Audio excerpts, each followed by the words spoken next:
있어도 나는 시청자 여러분 안녕하십니까? 헬로티비 뉴스입니다. 자, 어린 시절 TV에서 자주 보셨죠? 만화 엄마 찾아 산만리의 주제곡입니다. 자, 돈을 벌러 나간 엄마를 찾아다니는 9살 소년의 이야기를 다룬 일본 애니메이션 작품인데요. 그런데 요즘에는 운전자들이 때 아닌 요소수 찾아 산만리라고 하죠. 네, 맞아요. 비슷한 제목의 기사들을 아마 많이 보셨을 겁니다. 대형 화물차의 경우 환경 오염을 줄이기 위해서 요소수가 없으면 아예 시동이 걸리지 않는다고 하는데요. 네. 요즘에 이 요소수 구하기가 하늘의 별따기라고 해요.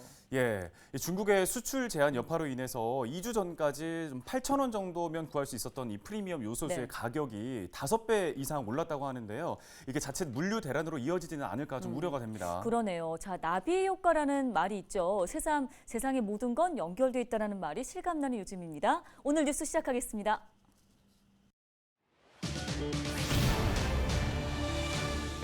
인천시가 내년도 본 예산을 약 13조 1천억 원 규모로 편성했습니다. 민생 회복과 미래 투자 예산이 많습니다. 주요 사업 내용을 살펴봅니다.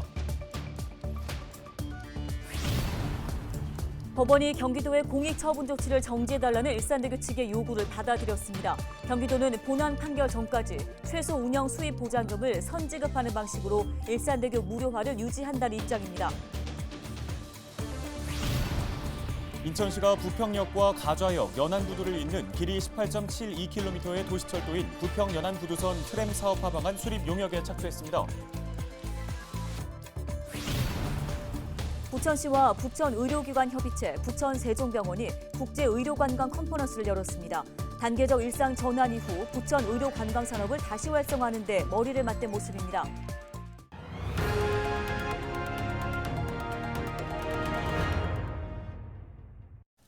인천시가 내년도 본 예산을 편성했습니다. 약 13조 1천억 원 규모로 역대 최대입니다.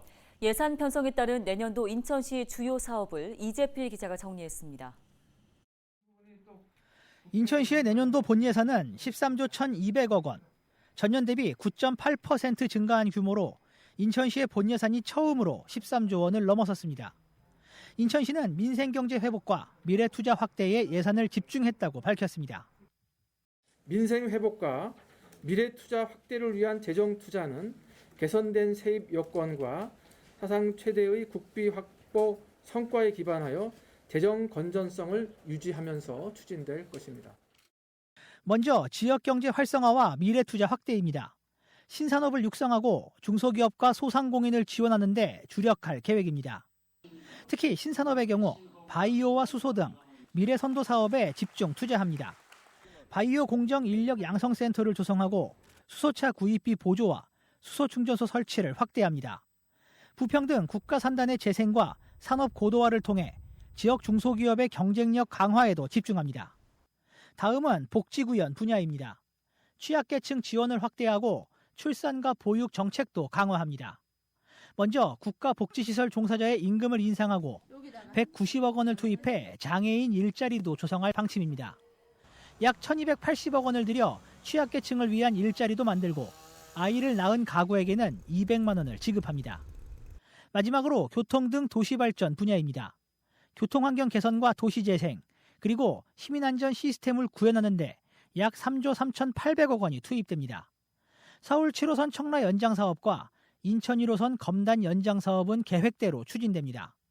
부평 11번가 사업 등 원도심 도시재생 사업과 부평 미군기지 시민공간 조성 등에도 예산을 편성했습니다. 2022년 예산안에 담긴 주요 사업들이 신속하게 집행되어 시민들의 생활이 획기적으로 개선되고 그 성과를 시민들이 조속히 체감할 수 있도록 최선의 노력을 다하겠습니다. 인천시는 편성한 본 예산을 4일 인천시 의회에 제출했습니다. 헬로티비 뉴스 이재필입니다. 법원이 경기도의 공익처분 조치를 정지해달라는 일산대교 측의 요구를 받아들였습니다. 수원지방법원 행정 2부는 3일 일산대교 측이 낸 경기도의 공익처분에 대한 집행정지 신청을 인용했습니다. 이로써 일산대교 측은 일산대교에 대한 우선 사업 시행자 지위를 유지하게 됐는데요. 다만 경기도는 본안 판결 전까지 법원이 정하는 정당한 보상 금액에서 최소 운영 수입 보장금을 선지급하는 방식으로 일산대교 무료화를 유지한다는 입장입니다. 이를 위해 경기도는 3일 통행료 징수금지 처분을 일산대교 측에 통지했습니다.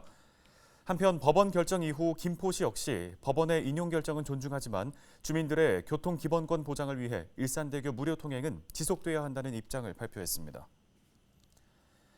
인천시가 4일 부평 연안부두선 사업화 방안 수립 용역에 착수했다고 밝혔습니다. 부평 연안부두선은 친환경 교통수단인 트램인데요. 인천시 도시철도 구축 계획에 2순위로 반영돼 있습니다. 인천시는 올해 하반기 국토부 승인 이후 후속 행정 절차를 신속하게 추진하기 위해 용역을 준비했으며 경제성도 검토해 기획재정부에 예비타당성 조사 대상 사업 신청을 준비한다는 계획입니다. 부평 연안부두선은 부평역과 가좌역 그리고 연안부두를 잇는 길이 18.72km의 도시철도입니다. 백령공항 조성 사업이 본격화될 전망입니다. 기획재정부는 3일 제6차 국가재정평가위원회를 열고 백령공항을 예비타당성 조사 대상 사업으로 선정했는데요. 인천시는 백령도 일원에 1.2km 길이의 활주로를 갖춘 소형 공항을 건설하는 계획을 추진해왔습니다. 백령공항 조성 사업은 이번 예타 대상 사업 선정으로 그 발판을 마련하게 됐습니다. 인천시는 예타 조사 분석에 이어 기본계획 수립, 타당성 조사 등을 거쳐 오는 2027년 백령공항을 개항한다는 계획입니다. 백령공항은 섬 지역 주민들의 정주 여건은 물론 지역 관광 활성화에도 크게 기여할 것으로 기대되는데요.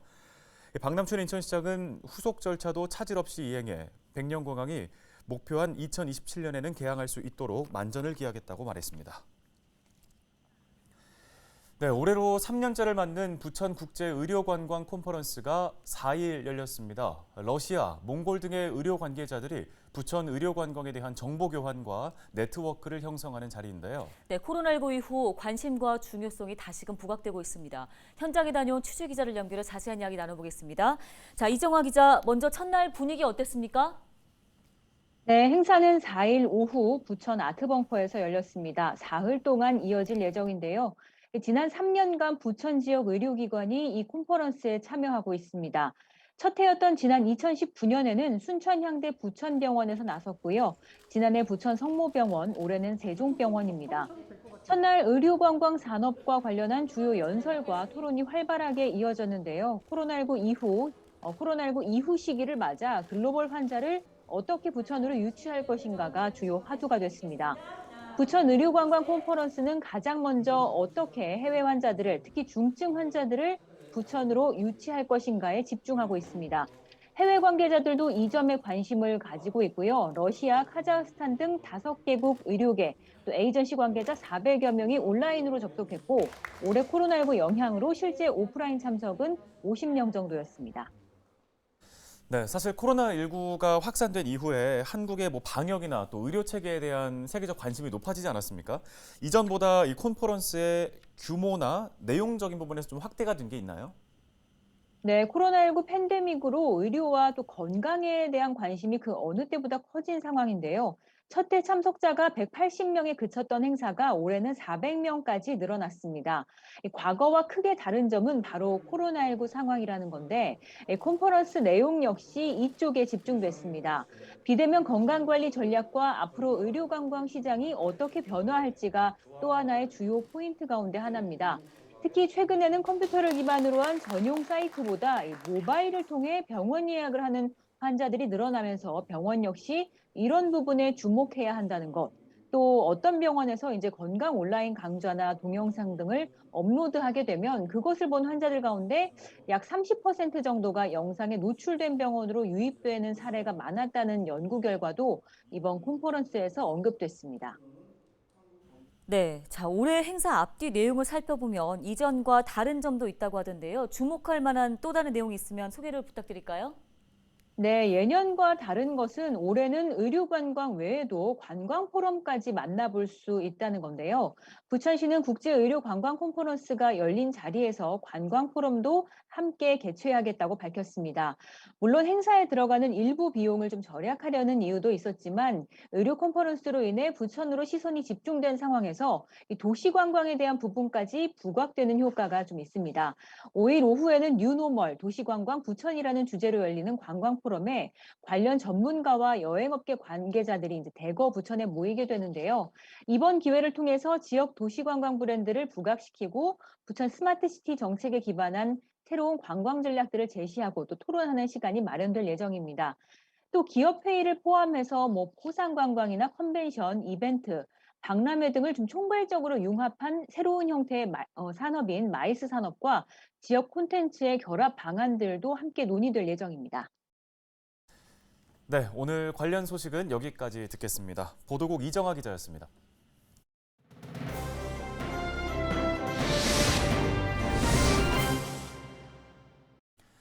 네, 이어서 키워드 뉴스 전해드립니다. 먼저 오늘의 첫 번째 키워드는 청년 기업 보증입니다. 자, 김포시가 코로나19의 여파로 경제적인 어려움을 겪고 있는 청년 기업들에게 특례 보증을 지원한다는 소식인데요. 신용 등급이 낮거나 담보가 부족한 청년 기업들이 일반 보증보다 완화된 심사를 받을 수 있도록 도울 예정입니다. 김포에서 청년 기업 인증을 받은 업체라면 김포시 추천을 통해 최대 3억 원까지 보증 지원을 받을 수 있습니다. 네, 부천 키워드는 바로 영상문화산업단지입니다. 자, 부천시가 지난 3일 영상문화산업단지 개발 사업의 주요 입주 예정 기업 가운데 하나인 소니픽처스사와 면담을 했는데요.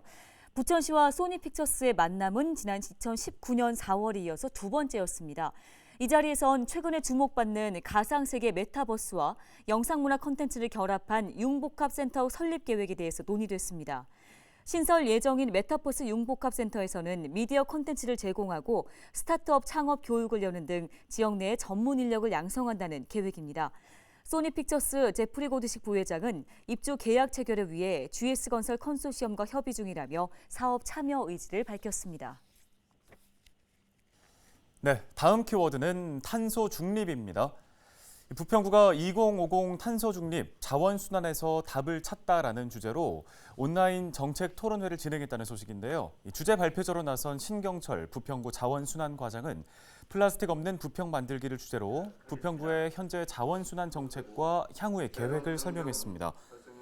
김진한 인천대 도시환경공학부 명예교수와 김현식 인천시 환경교육센터 팀장도 토론자로 참여해 자원순환의 실천 방안과 중요성에 대해 강조했습니다. 특히 토론회에 참여한 구민들은 실시간으로 토론하며 소통했는데요. 이번 정책 토론회의 주제는 부평구 현안 사항에 대한 설문조사를 통해 구민들이 직접 선정했습니다. 네, 이번 키워드 살펴볼게요. 아름다운인데요. 어떤 내용일까요? 자, 인천에서 가장 아름다운 공장에 선정된 기업들이 현판식을 열었다는 소식이 담겨 있습니다. 인천시는 6년 전부터 노후 산업 시설을 개선하고 쾌적한 근로 환경을 조성한 기업들을 아름다운 공장으로 선정하고 있는데요. 올해에는 10개의 군구와 중소기업 지원기관으로부터 10개 기업을 추천받았습니다. 인천시는 현장 심사 등을 거쳐 선경기업, 유진로봇, JPS 코스메틱을 아름다운 공장으로 선정했습니다. 선정 기업에게는 인천시 기업지원 사업 신청 시에 우선 지원과 가점의 혜택이 주어지는데요. 우리 지역 중소기업들을 응원하겠습니다.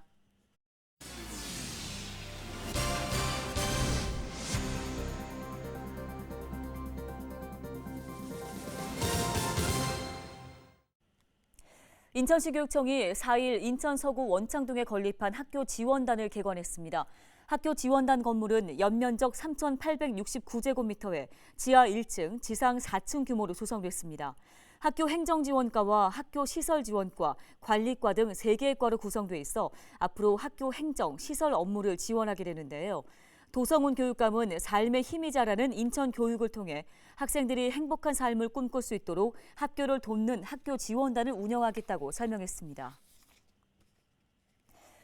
부천의 개별주택 가격 공시를 위해 시내 단독주택과 다가구 등 18,800여 호를 대상으로 한 현장 전수조사가 시작됩니다. 부천시는 3일 내년 1월까지 조사원이 토지재단과 건축물 관리대장 등 기본 정보를 바탕으로 개별주택을 방문해 조사할 예정이라고 밝혔습니다. 이번 조사에서는 주택 이용과 토지의 특성, 건물의 용도 등 부동산 가격에 직접적으로 영향을 미치는 항목에 대한 조사가 이뤄질 방침입니다. 부천시 내년 개별주택 가격 공시는 내년 4월 예정이며 아파트 등 공동주택은 별도 공시됩니다. 오늘 헬로티비 뉴스가 준비한 소식 여기까지입니다. 네, 시청해주신 여러분 고맙습니다.